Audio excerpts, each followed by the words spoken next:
We shall overcome. We shall overcome. We shall overcome someday. Oh, deep in my heart, I do believe that we shall overcome someday.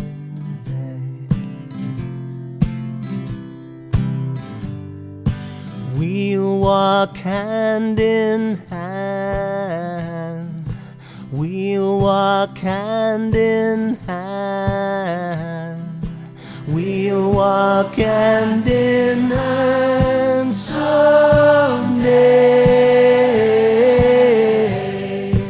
Oh, deep in my heart, I do believe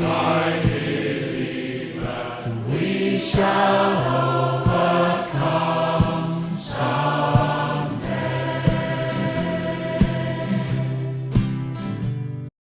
Well, it's the 10th anniversary of We Shall Overcome on May the 8th, which is this Thursday, and so it's worth doing a bit of a catch up on that. So for the uninitiated, we set up We Shall Overcome on Friday, May the 8th, 2015, the day after the 2015 general election that the Tories won. We knew austerity was going to kick in big time, and we wanted an artistic response to that, so we put out the call. We picked a weekend in October and asked for as many gigs that we could make. Part benefit gig, part protest event, or a raised fist and a helping hand, as we came to describe it. And that first weekend in 2015 there were 250 gigs in 121, I think it was, different towns and cities up and down the UK and beyond. And we raised a fair old amount of help. That came in the form of food, cash, clothing, bedding, toiletries, basically whatever was needed on the front line. It went to food banks, soup kitchens, homeless shelters, community outreach, domestic violence units, youth projects and refugee networks. We've continued that for the last 10 years because we've had to. We didn't think we would have to continue it under a Labour government, but it sounds like we're pretty much going to have to step it back up again. Thoughts, gentlemen? Yeah, I mean, it's something to celebrate, the 10 years, but you also got to look back on the reasons why and why those reasons why are still here. But it also generated for us, a community, at some points quite an international community, particularly in those early years, but also a way of working. No one says, when a We Shall Overcome coming to put on a show in my town, your We Shall Overcome, you put on a show in your town. We'll help it, we'll support it, we'll show you how to do it. But We Shall Overcome, by its very nature, is everywhere. Yeah. And I love that. It doesn't have any top-down diktat. It can be what it needs to be in any given community. So if what you need in your community is help with a food bank, or if it's help with a soup kitchen, you can tailor your gig to fit. You can get the right people involved. You can make it as political as you want, or as not political as you want, so long as the help is getting to the front line. But we do prefer there to be plenty of raised fist with your helping hand. Otherwise, the need for us to keep doing this will continue. Yeah, and that's kind of the point, isn't it? Whilst we're still picking up the pieces of austerity and everything that came with it and everything that still comes with it, we have to campaign for that to end. We have to boo politicians that applaud the opening of a new food bank. That's not a good thing. So yes, the campaign is as important as the help. And I think what I love the most about it is, and we spoke about this last night, Steve, is the fact that it gives people something to do, and with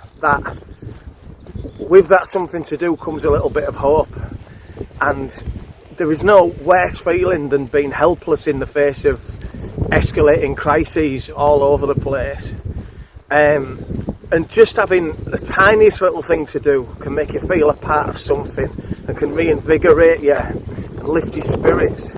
And it's as important for the people involved in it as it is for the people at the sharp end receiving the help, because it gives you that something to do.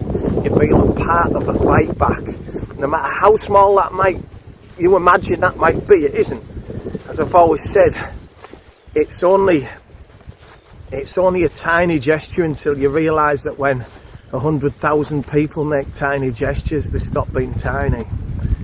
And I've loved being the big gob in the middle of this. I wish I didn't have to be, but I do feel some pride looking back over the last 10 years that we put in a shift and we did what we said we were going to do, and we held it together and we kept going in spite of some... Bearing in mind that halfway through that, everything that we'd built, we slowly come around, disappeared. There were no gigs, there was no going outdoors, and still we kept it going. Isolation Fest, first of its kind, the first way anybody had thought, actually no, we can use the internet, we can use social media to keep that community going, to keep our community organising going, to keep helping people and to keep campaigning.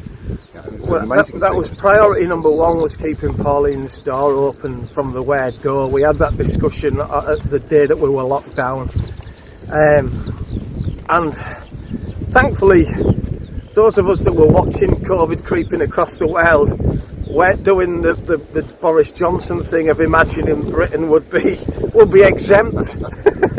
We knew it was coming, we knew we'd be locked down eventually, and we started scratching our heads about how we might be able to do that. So we were slightly ahead of the curve when it came. But Isolation Fest was a fantastic day. I will never forget it. That whole thing was run from my laptop at our kitchen table, and it was the first time in my life ever that I knew I was the right person in the right place at exactly the right time, and I had tears rolling down my cheeks virtually all day. Just the level of performances that were put in, and the photographs people were sending in of their sort of like backyard campsites and living room campsites and it all on the it was just beautiful. It was a really, really, really wonderful thing, and it kept Pauline's doors open, which was the main thing. We got our sister to the other side of COVID in one piece, and allowed us to continue after that. But yeah, getting creative in a crisis, we're not so bad at that, Steve. No, we did all right, and we had an enormous amount of fun with the video that we put out for the Isolation Fest. Yeah, that was brilliant. That was the first time I'd seen that when you did that. Where it, to all intents and purposes, was a band playing live on the internet, which, of course, we all now know is impossible. I didn't mean to stop. It didn't stop us all from trying. The number of messages I had after that, after I had the fun saying, well, it's clearly not got the right downloads. We managed to do it. We also no, of course we faked it. And everybody else should be doing this in the future. They faked it too. So you've been involved from the very start, Kev, haven't you, in Sheffield? I have, yes. I'm very fortunate to have been, I feel that way. Because that's the other thing about We Shall Overcome is, I'm fortunate, I've never needed a food bank, I've never been homeless, thankfully, I hope I never will be. But We Shall Overcome's been there for me in other ways. It's kept my mental health going. You know, like currently with the political situation, you know, it is easy to get down, it does get on top of you. But I know I've got We Shall Overcome. I know I've got brothers and sisters backing me up. I know I can get involved in things to do my tiny bit to make things better. And that is an immense help to your mental health and to your well-being, your own personal well-being. So I'd always encourage people to get involved with it. Definitely. If you're feeling downbeat about the state of the world and the multitude of problems, just look up the We Shall Overcome site on Facebook, We Shall Overcome 2025. Just get involved, just message on there. Just go and listen to the music, listen to the speeches. If you don't want to put it in public, just private message me and I'll talk you through it. Yep. How to put it on. It's dead easy, there's not really any rules. And you'll feel a lot better just for being involved in something that, even if you only make the tiniest difference in your imagination, you're not. It's huge, trust me. You'll feel so much better in your head and heart for having done it. And there is a huge range of things we've done. It's not, we keep mentioning food banks, but it isn't purely food bank type things. It's Absolutely not. I mean, in Sheffield alone, we've helped Archer Project, which is homeless people. It's not just getting them hot, it's getting them into other things, getting them into work and everything. And then Sheffield Young Carers, which is young people. There's a people, I would imagine it's the same in most towns and cities, that people as young as 8 who have got the responsibility of an adult, looking after maybe parents or disabled siblings or whatever. So the range of things, and that's just what I know from Sheffield, I mean, the range of things around the country that different people have put gigs on for, it's immense. Yeah. There's no limit to it, is there? No, absolutely not. If someone needs help, we help, but you have to keep that political edge. You have to keep telling people that this shouldn't have to be done. We can live in the 6th richest economy on the planet that should be able to look after everybody comfortably, but all the money is getting sucked out into the pockets of a handful of very rich people, and that is starving the rest of the country of the funds that would normally do this. And the same people perpetuating myths, scapegoating, blaming the victim, are turning us against one another, making that sort of a society harder and harder to come by. And you're seeing that in much of what you see on social media. Hopefully this will address the balance a little bit. Wow, a beautiful view. The gorse and the bay behind us. It's not bad, that is it? It's nice that the sun's out as well. It kind of sets all the colours off lovely. Right, I'll crack on with the walk now, everybody's caught up. You're in the back there, Tim? I am, I've got tickets. Excellent. It's not at the back. It's not at the back now. Oh, you sort of like Steve propping you got up. my junior back. From the part of the, Right. So when were you first involved in it, Tim? Well, pretty much as an observer from the start. I mean, we used to work with Steve in the fire service. And through him I met Chris Parsons and Noel Ross. Oh, bless Chris. Numerous others that were involved. That's how I met Matt Hill. Eventually, that's how I met you. There's a whole history of various gigs and events. That's... culminating in being in the choir on occasion. Oh, I always love you being in the choir. It's nice to have somebody there who can not only sing but sing harmony and set it all off. I think that's one of the other things about We Shall Overcome, that collection of people who started that. We each had a very specific, quite fairly narrow skill set, but in combination it worked really, really well. Power and diversity. And that's for any musicians out there, that's the power of being on the road. I would have never have met the people who kick-started We Shall Overcome without being out there doing gigs to 3 people in Liverpool one night, or 4 people in Bolton or something. I came into their radar and they came into mine as a result of playing gigs that nobody went to. But at that moment in 2015 and beyond, because we knew each other, it made it a hell of a lot easier to pull something like that off, because we each had skills and experience that helped to bring it about. Right, I'll just turn around a bit because I really love this view, and in the sun it's even better. That's quite something. I think we do as well, it's about having a beautiful view, just good to remember. Of course, for the moment, remember the beautiful person holding them on. Nice. I was going to wrap it up with that, Ken, but you've done a great little thing there. Yeah. And there's someone Tim's already mentioned, Chris Parsons, another colleague who's lost a lot of time, another comrade. He'll love this. I don't know if he'll come on it, but he'll love this walk and he'd have watched it religiously. Yeah. He would have loved it. Dave Watson would as well. With his scarf.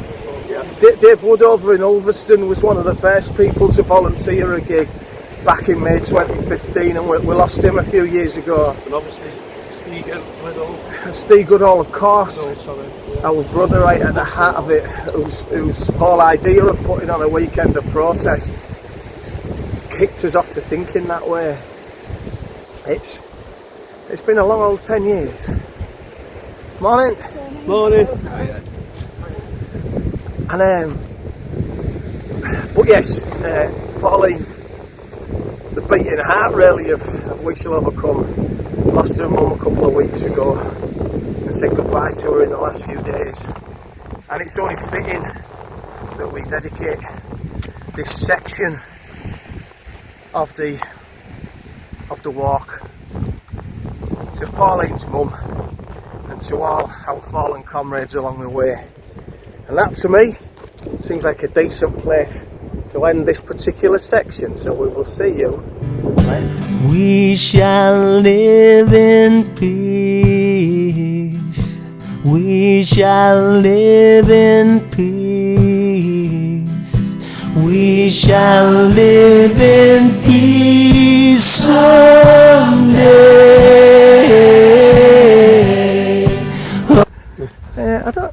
But for a while it was lagging behind a bit, and now it's like you need a. Oh no, I know what it is.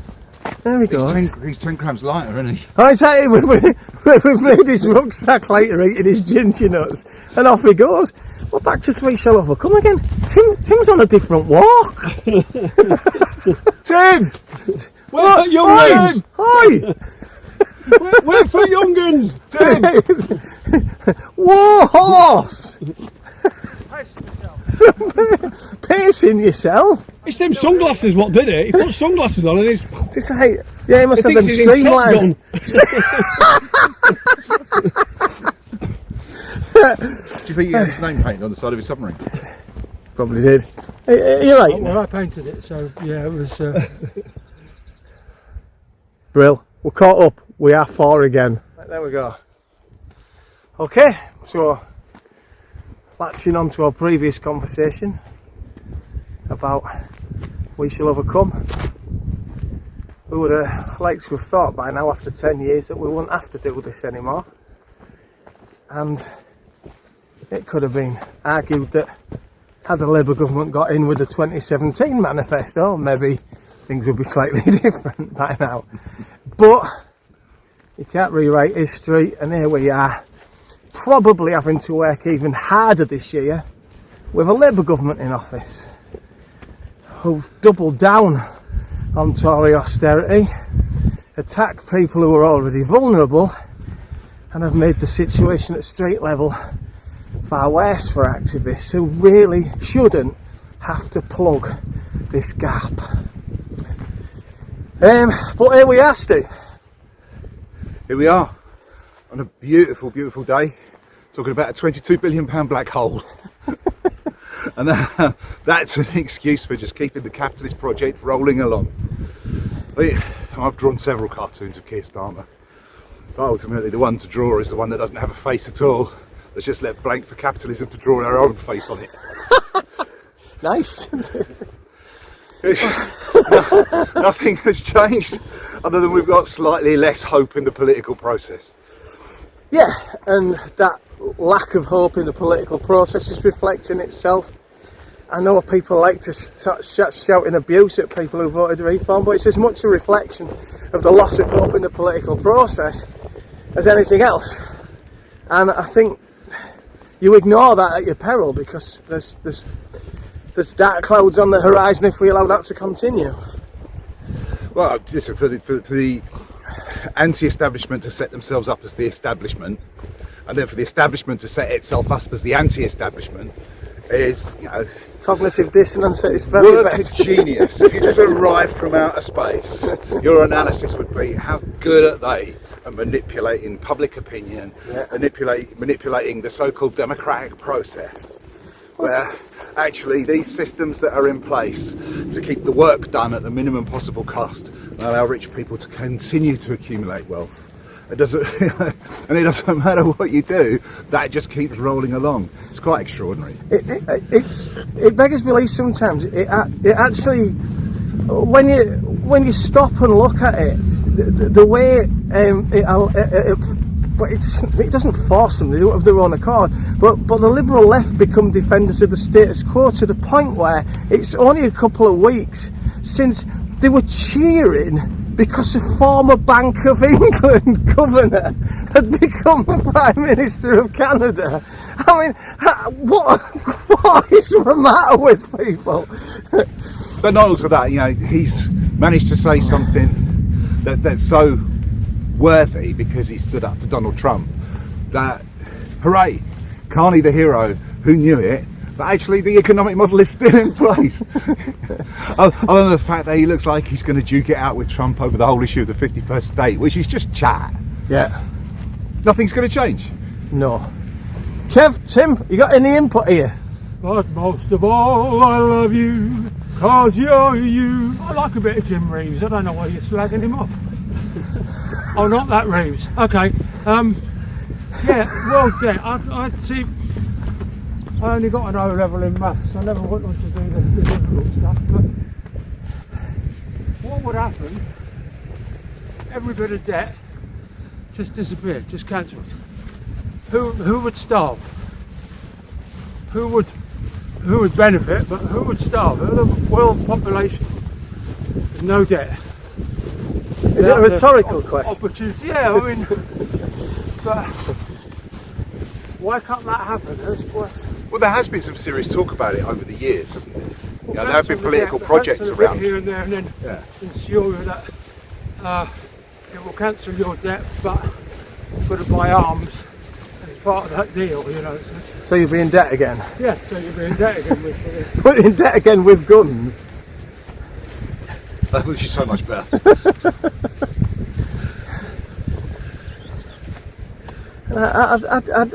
One of the things that really, I guess it makes me laugh, but in the worst kind of way, in a darkly humorous way, is this country still insisting it can throw its weight around diplomatically with military threat.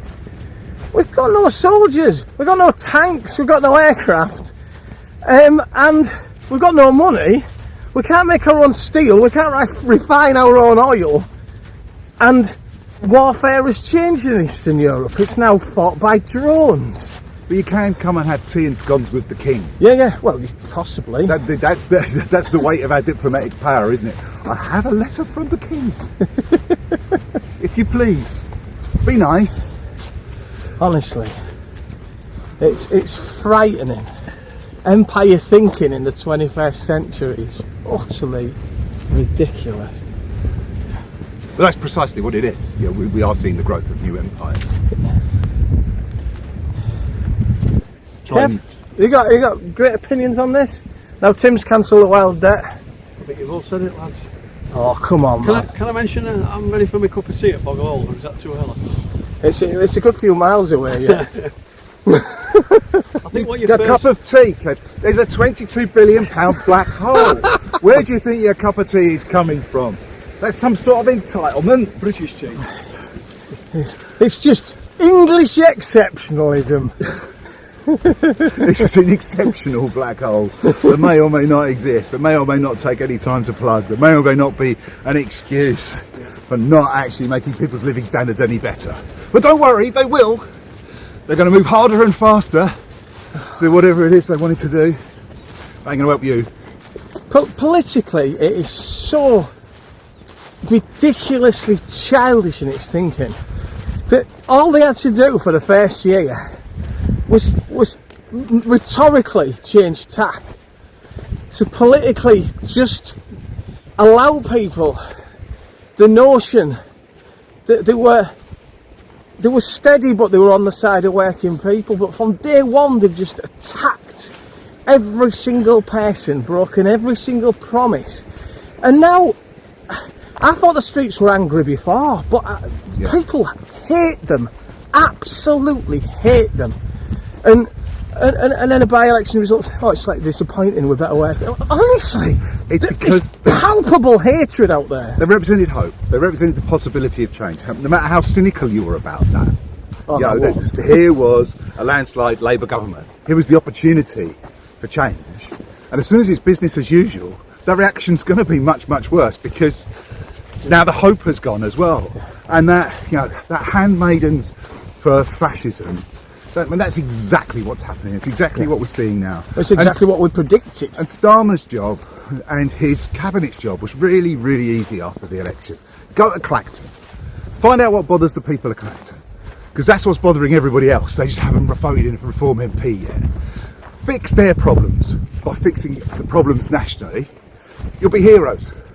You might still have a £22 billion black hole, but actually people in this country would start to have aspiration.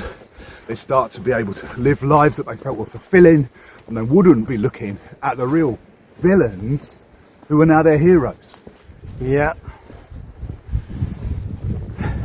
And we can't escape the fact that without a serious overthrow of capitalism, that this isn't going to go away anytime soon. You put new custodians in charge of the same system and you get the same politics. But if you're not even going to change the rhetoric around them politics, if you're not even going to pretend that you're different, that's where people's utter disillusion comes in. Yeah, I guess the only thing you could say from a left point of view is, well, at least that might be the beginnings of some universal class consciousness that this cannot be allowed to go on. But I think we've got to have some bumpy rides ahead of us first. Yeah, and I think more broadly the we shall overcome attitude, but helping hand and the raised fist. We need to be talking to some of the other helping hands who stay out of politics. So you need to be the raised fist as well. Yeah. You need to not pop champagne corks when a food bank opens. You need to say, this is our food bank and it's important, but we wish we weren't here. Yeah. We wish the systems that created the need weren't here. And it is the systems that create the need, not the people on the small boats. We have some serious work to do before any of that is remotely possible. But as we probably repeat on every one of these walks, it's not called the struggle for nothing. No, it's filming on a hill. We have to bench for us. I'll walk backwards for a little bit. That bench, it's like an oasis in the desert. We appear to have lost Tim. We'll keep a little bit of room for him on the bench. And we'll see you. We shall overcome. We shall overcome. We shall overcome someday. Oh, deep in my heart, I do believe that we shall overcome someday. Hello there. Oh yeah. You catch us at Boggle Hall. 3 of us having coffees and Kev having the worst cup of tea anybody has ever made. All of Yorkshire is ashamed of him. They're going to have a vote and throw that at Yorkshire. He's just about managed to rescue it. I've rescued it. But dear listener, he went too early. He walked out of here. Just rookie error, poured it straight out of the pot, giving no time whatsoever to brewing. We nearly left it behind, if I'm honest. Still time. I think he knows his own way to Robin Hood's Bay from here. We've cheated a bit this year, aren't we, boys? I won't call it cheating, but Well, it is a little bit. We've still walked from Scarborough to Robin Hood's Bay, or almost to Robin Hood's Bay. We've diversified. But we checked the tide tables, and it allowed us to diversify our walk and walk along the sand rather than going right back up and right back down again. Which, well, Manny certainly thanked me for it. I don't know what everybody else is. 100%. My knees are voting for the last bit along the beach to Robin Hood's Bay. I as well. think we shall walk the last bit of beach to Robin Hood's Bay and enjoy every last second of it in the sunshine. It's been fun again, hasn't it? Beautiful. Yeah. Great. And it's been, and thank you for your company, Tim. It's Yes. Thank you, Cheers, thank Tim. you for inviting me. It's Hey, been mate, lovely. I was concerned I'd be the weakest link in the old Wrinkley, or the oldest Wrinkley. you made Kev feel young. Yeah, Kevin is the puppy.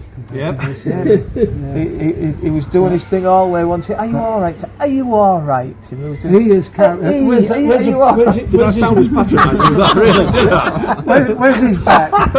Where's his bag? Where's your bag, Kevin? Lift your bag up here. Let me show you. Let me show it. Let me show our viewers something that shows the joy of being with these lovely people. He's carried poles all the way around because he knew of my knee injury. I wasn't going to use poles, but so I wasn't going to carry them in case I needed them. But he has carried a pair of walking poles, ski poles. There's no snow for the entire journey because he You're thought, not making it any better. because he thought I might need them, and that is a very lovely thing to do and completely unsurprising given the nature of the people I'm joyously rubbing shoulders with today. Me and Joe didn't bring any for him.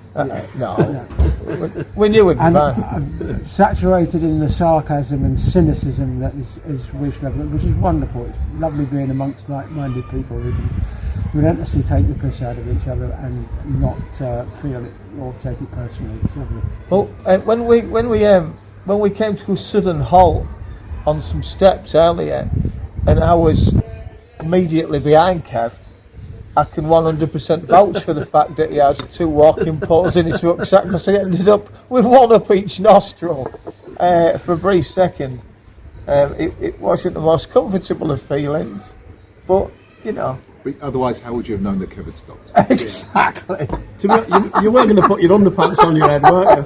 Try and claim madness to get out and finish it walk. Otherwise, how would I have known Kev stopped? You're like antenna.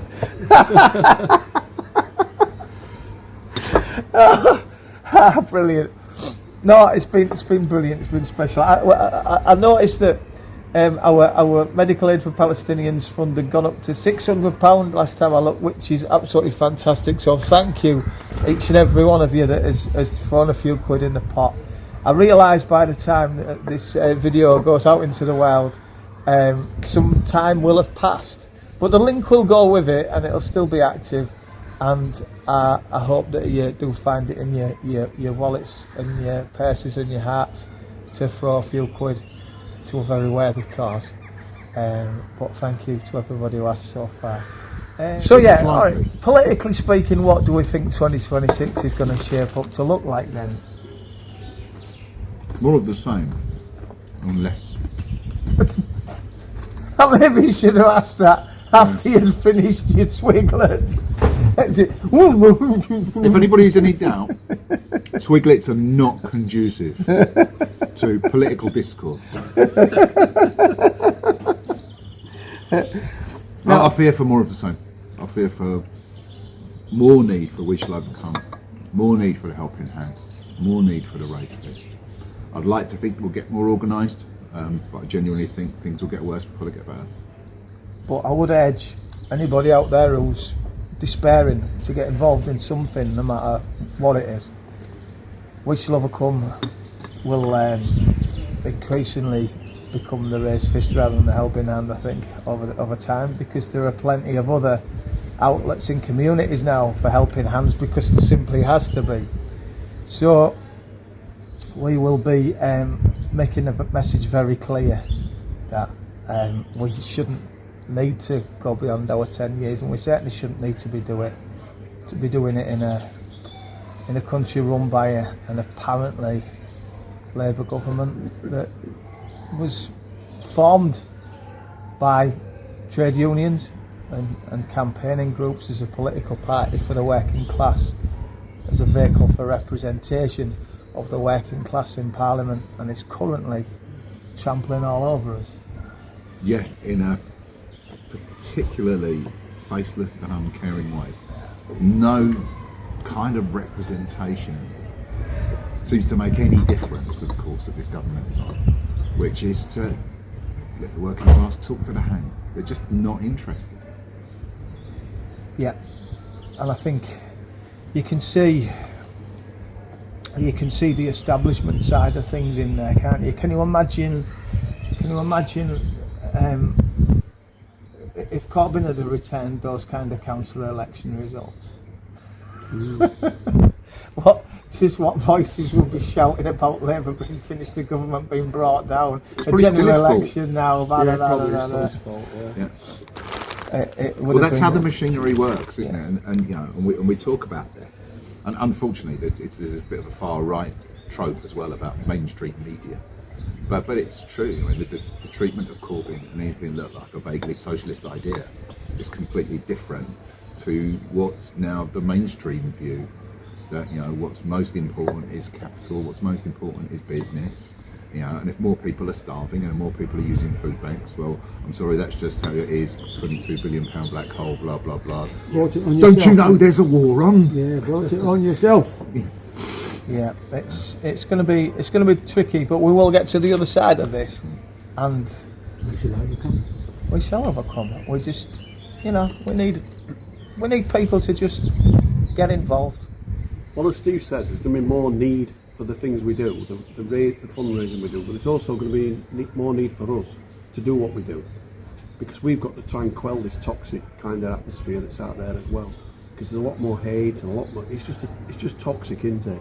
People feel they're able to say things more and, you know, come out, and there's more division than there's ever been.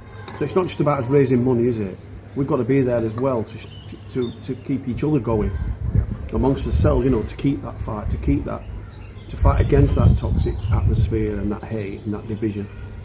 Oh, well, I think more and more we're not just fighting against austerity. We're more and more we're going to be fighting fascism as well. Yeah, that's it. Yeah. Absolutely.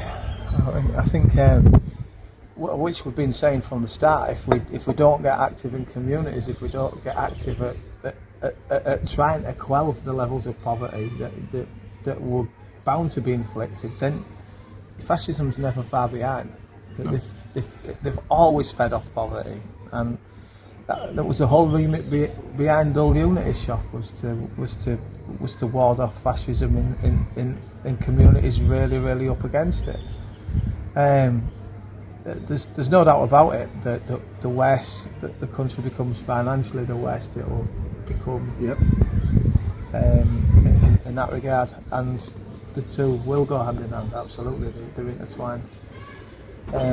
That might get pretty dark, but we'll get to the other side by hook or by crook. We have to. Yeah. That's what it's all about, because ultimately we shall overcome. And that seems like a good place to stop. Hang on in there. We'll get to the other side. We're not going to do that if we stick together. Solidarity, my friends, brothers and sisters, and all beautiful points in between.